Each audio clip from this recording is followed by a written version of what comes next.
For more on the legacy that Hugo Chavez leaves behind, I'm joined by Pepe Escobar, an investigative journalist and Asia Times correspondent covering Latin America.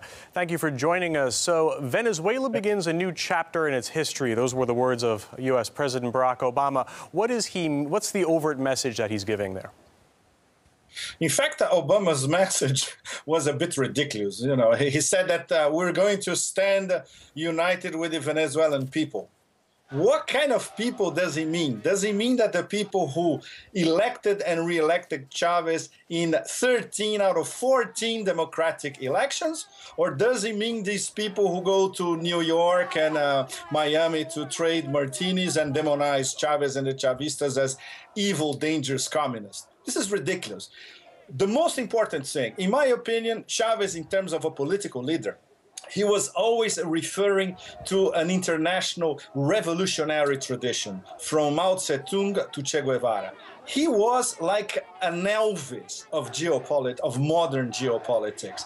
Bigger than Elvis, in fact, because he won almost all the elections that he participated. And the thing is, why this demonization of Chavez, even post-mortem, and it will grow, believe me, especially in the US. First of all, Venezuela has the largest oil reserves in the world. So the United States and the European Union, they can say all you need is love, or sing all you need is love to those ghastly petromonarchies in the Persian Gulf. But in Venezuela, the leader of Venezuela decided to use the oil wells to the benefit of the lower classes in Venezuela. This is something unheard of in the Persian Gulf. And that's why he is being demonized and will continue to be demonized. The verdict, the historical verdict on Chavez, it's complicated. It will take a few years to put him in a revolutionary tradition as a popular leader, and in terms of ending with the hegemony of imperialistic interests in Latin America. So after Chavez, remember, came Lula in Brazil, came Correa in Ecuador, came Mujica in Uruguay, you know, Morales in Bolivia, leftist progressive governments all over, especially South America. And Chavez's ideas was always better integration of South and Central America, Latin America in general. So he had myriad opportunities to try to exercise that via UNASUR, for instance, the Union of South American Countries, Telesur, which is a media company controlled by a Venezuelan state, but against private interests, which of course are golpistas, as we say in South America. Coming back to that coup in 2002, which was a faction of the military allied with very powerful I'm sorry, Pepe, I've got to cut in here. Supported by the US. I've got to come in here. What do you make of the accusations from Caracas, from Vice President Maduro in particular, about accusations of foul play in Chavez's death? This is very complicated because we don't have proof. Remember, it took us years to understand what really happened to Arafat. That was in 2004. It took 6 years to discover that Arafat was poisoned by polonium 2010. It could be the same thing with Chavez. It's possible. Don't forget, okay, this is not a conspiracy theory. The CIA tried to poison Fidel Castro 1,000 times. Maybe they had a break with Chavez as well. Nobody knows, in fact. So we have to understand this, not in terms of a conspiracy theory, but we have to always hark back to the military coup in 2002. This was promoted by Washington, organized with the American embassy in Caracas, with these powerful Venezuelan players who always go back to Miami or New York. So they have a reason, the Chavistas, to be slightly paranoid about it. We still don't know the facts, as we still don't know the facts about the cancer of Hugo Chavez, in fact, because information was withheld from public opinion for the past few months. And it's crazy because then you watch Fox News today, they're saying that bad Cuban medicine killed Hugo Chavez, which is completely stupid. There are over 30,000 Cuban doctors helping poor people in Venezuela. You know, this speaks for itself. Can you imagine if we had these doctors helping poor people in the US as well? What would Barack Obama say about that? All right, got to jump in. It was a neck-and-neck presidential race last year. What are the chances of Chavez's chosen successor, in this case Maduro, claiming power now?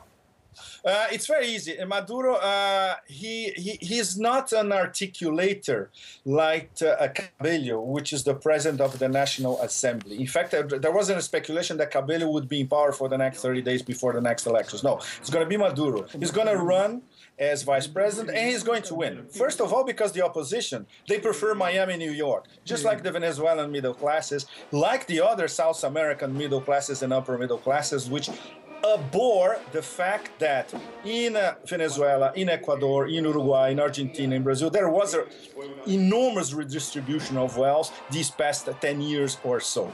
So he's going to win. The problem is, can he keep what we called the Bolivarian socialist revolution in Venezuela, which is a misnomer? It's not exactly a revolution. It's a more participative government. It's a more inclusive government, but it's not socialism at all. It has elements of neoliberalism as well. How this is going to be organized without this larger-than-life Elvis of geopolitics, which was Hugo Chavez, and expect a lot of disturbance inside Venezuela, because the disorganized opposition and some small faction of the military, they will be talking to Washington, Miami, New York on a daily basis. What about our next coup? You know. All right, we have to leave it there. Pepe Escobar, investigative journalist for the Asia Times. Thanks very much for joining us. Thank you. Stephen Zunis, a professor of politics and international studies at the University of San Francisco, thinks Chavez's presidency was significant in Venezuela's history, and it may take a lot to undermine the authority of the government that he leaves behind. Who emerges at the top, could depend on a number of internal factors, but I think the main thing is that Venezuelan politics has been changed forever.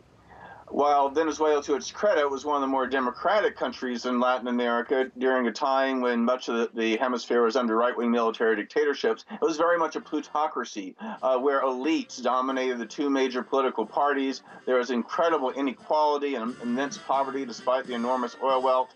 And Chavez, to his credit, despite some semi-authoritarian excesses, was able to empower the population, empower the poor majority, who are not going to go back to the old ways. And so whoever emerges to lead Venezuela in the coming years and decades is going to be a very, very different country that they'll be governing, thanks to Hugo Chavez.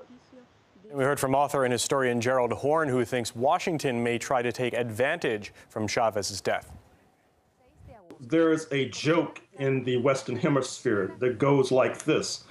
Why has the government in the United States been so stable opposed to governments in Latin America? The answer, there's no U.S. embassy in Washington, D.C. Relations with Washington have never been good with Venezuela during the Chavez regime. Recall that approximately a decade ago, there was an attempted coup against Mr. Chavez, and there were suspicions at that time that Washington was involved. Recall also that Mr. Chavez's close ally in Cuba, led by the Castro brothers, has been an enemy of Washington for years now.